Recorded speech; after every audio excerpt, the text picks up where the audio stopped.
Bonjour, vous êtes venu participer à ce 100e congrès de l'AMF. Comment vous imaginez-vous les communes dans 100 ans? Me demander comment seront les communes dans 100 ans, je n'ai pas de réponse, le délai est trop long. Oh, excellente question. Écoutez, je vais vous faire une confidence. Ça fait maintenant 16 ans que je suis maire. Et c'est vrai que pour des raisons professionnelles, je n'ai jamais assisté en fait à un congrès des maires. Et je me suis dit, comme je ne travaille plus, je me suis dit que pour le centenaire, il faudrait que je me déplace. J'espère qu'on pourra continuer à avoir des communes, bien sûr, à mutualiser, à travailler ensemble, mais que chacune garde son identité, parce que la proximité, c'est important. Nous, les élus du terrain, on est là pour les habitants, avec eux, on les connaît, et on peut travailler vraiment efficacement.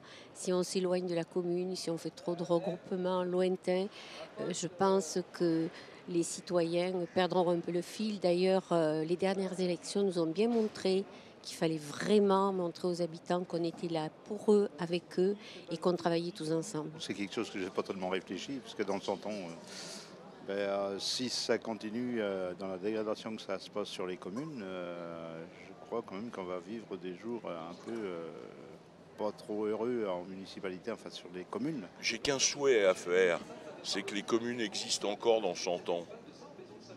Parce que les communautés, c'est très bien, mais parti comme je ne pense pas que ça soit une solution. Ça peut être une partie de la solution, mais pas la solution. Je pense que le vrai enjeu du développement de notre société, c'est la question de la proximité. On a besoin, bien sûr, d'instruments de développement stratégiques, des régions, des métropoles qui sachent faire des grands équipements, des grandes attractivités. Mais on a absolument besoin de territoires d'initiative, de proximité, de mobilisation. Et je pense que la taille des communes, de ce point de vue, ne doit pas exploser. Je souhaiterais quand même que la commune reste commune. C'est pas parce que l'exemple allemand est cité constamment qu'on doit appliquer cet exemple sur notre territoire. J'imagine la commune dans 100 ans incluse et intégrée dans le Grand Genève, avec des liens beaucoup plus étroits que nous avons aujourd'hui au niveau du transfrontalier, parce que le bassin qui compose notre ville est un bassin de vie. Et nous, en tout cas, la vérité, elle est aussi géographique. Dans 100 ans, pour la petite histoire, je viens du bâtiment 4 pour gérer le cimetière. Vous viendrez me poser la question à cet endroit-là.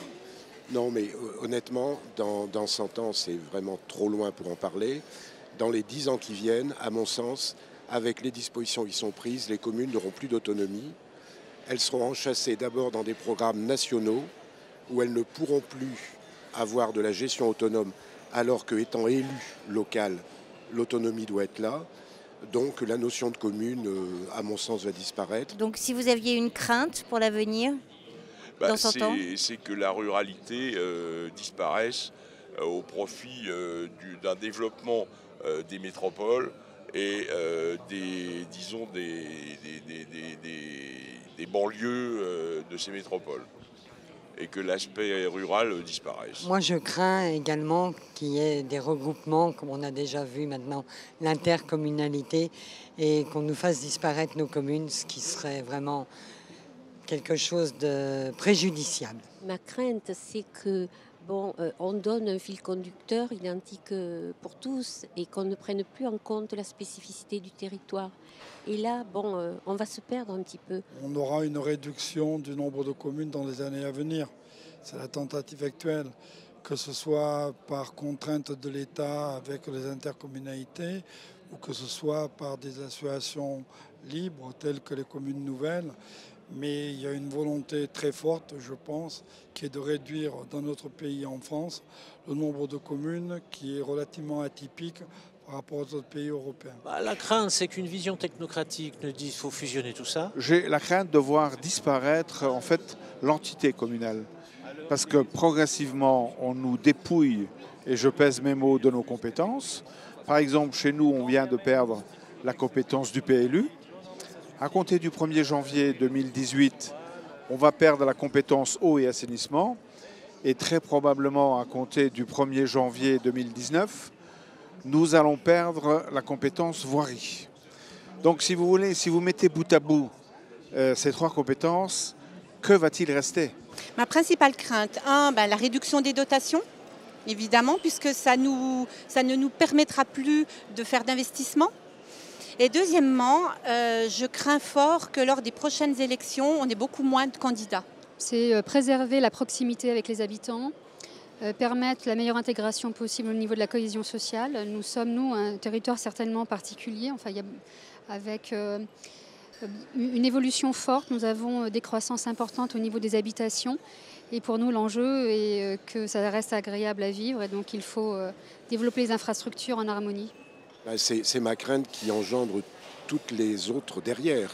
Puisque si vous n'avez plus d'autonomie, vous n'avez plus de communes, vous n'avez plus de relations de proximité, vous cassez le tissu social actuel, à mon sens. La conviction, c'est qu'on n'y arrivera pas et qu'il faut laisser vivre les territoires. Alors si la commune change de nom, si elle change un peu de règles démocratiques, on verra bien, mais il faudra des territoires de proximité démocratique et d'initiative. Et quelle est votre principale conviction concernant l'avenir des communes ? Moi, je pense qu'il faut rester optimiste parce que même dans la difficulté, les communes arrivent à faire des choses. Et si le dialogue s'élargit et se maintient, je pense qu'il ne devrait pas y avoir de problème. J'ai encore la conviction ou la faiblesse de dire qu'on va continuer quand même à servir à quelque chose, pas seulement aux chiens écrasés et au mariage, bien que nous les maires, nous adorons faire les mariages. On va se défendre. Écoutez, si je n'avais pas de conviction, je ne serais pas à cette place et je me bats pour que justement ces petites communes perdurent et qu'on y soit encore très bien à vivre. Ma principale conviction, c'est qu'il faut continuer d'aller de l'avant. Il y a des choses qui se décident du jour au lendemain, comme la suppression des CUI, où des gens rentrant de vacances apprennent que leur poste est supprimé. Des emplois aidés. Voilà. Donc j'avoue que la conviction... ce qu'il faudrait peut-être, c'est remettre beaucoup de choses à niveau, discuter tranquillement, sereinement, et ne pas considérer une gestion un peu trop dirigiste pour un État qui se dit libéral. La seule gestion dirigiste qui est là, c'est vis-à-vis des communes. Ma conviction, c'est défendre mon territoire, défendre ma commune, défendre les habitants, et essayer d'offrir à la population... aux administrés, parce que j'estime que je fais partie de cette population, un minimum de services, un cadre de vie agréable. Travailler ensemble, parce que nous n'avons pas le choix. Être une commune toute seule, isolée, ça n'a aucun sens. Donc ma conviction, c'est apprendre à travailler ensemble pour être plus intelligents ensemble.